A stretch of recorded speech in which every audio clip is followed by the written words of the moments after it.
एक गांव में एक युवा लड़का रहता था जो हमेशा दुखी और असंतुष्ट रहता था। उसे हमेशा लगता था कि उसकी जिंदगी बेकार है और वह कभी सफल नहीं हो सकता।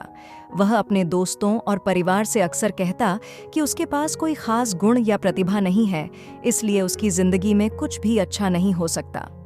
एक दिन वह एक साधु से मिला जो गांव के बाहर एक पेड़ के नीचे ध्यान कर रहा था। लड़के ने साधु से अपने दुख और निराशा के बारे में बात की। साधु ने उसकी बात ध्यान से सुनी और मुस्कुराते हुए कहा, बेटा, तुम्हारे भीतर एक महान शक्ति छिपी हुई है, पर तुमने उसे पहचाना नहीं है। लड़के ने अचरज से पूछा, कैसी शक्ति? मुझे तो कुछ भी खास नहीं आता। साधु ने एक छोटा सा पत्थर उठाया और उसे लड़के को दिया। उन्होंने कहा, जाओ, इस पत्थर को बाजार में बेचने की कोशिश करो, लेकिन ध्यान रखना, इसे मत बेचना, सिर्फ इसकी कीमत पूछना। लड़का पत्थर लेकर बाजार गया।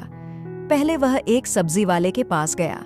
सब्जी वाले ने पत्थर देखकर कहा, यह पत्थर तो मामूली है, मैं इसके लिए 10 रुपये दे सकता हूँ। लड़का वहां से चला गया और एक सुनार के पास गया। सुनार ने पत्थर को ध्यान से देखा और कहा, यह पत्थर तो बहुत कीमती लग रहा है, मैं इसके लिए 50,000 रुपये दे सकता हूँ। लड़का और भी हैरान हुआ और वह पत्थर लेकर एक रत्न विशेषज्ञ के पास गया। रत्न विशेषज्ञ ने पत्थर को देखते ही कहा, यह तो एक अनमोल हीरा है, इसका मूल्य करोड़ों में है। लड़का दौड़ता हुआ साधु के पास पहुंचा और सारी बातें बताईं। साधु ने मुस्कुराते हुए कहा, बेटा, यही तुम्हारी जिंदगी का सच है। जैसे तुमने इस पत्थर की असली कीमत पहचानी, वैसे ही तुम्हारे भीतर भी एक अनमोल ताकत और प्रतिभा है। तुम सिर्फ खुद को पहचान नहीं पाए हो। जब तुम खुद को पहचानोगे तो तुम्हारी जिंदगी की भी कीमत दुनिया समझेगी। हमें अपनी क्षमताओं और गुणों को पहचानने की आवश्यकता होती है।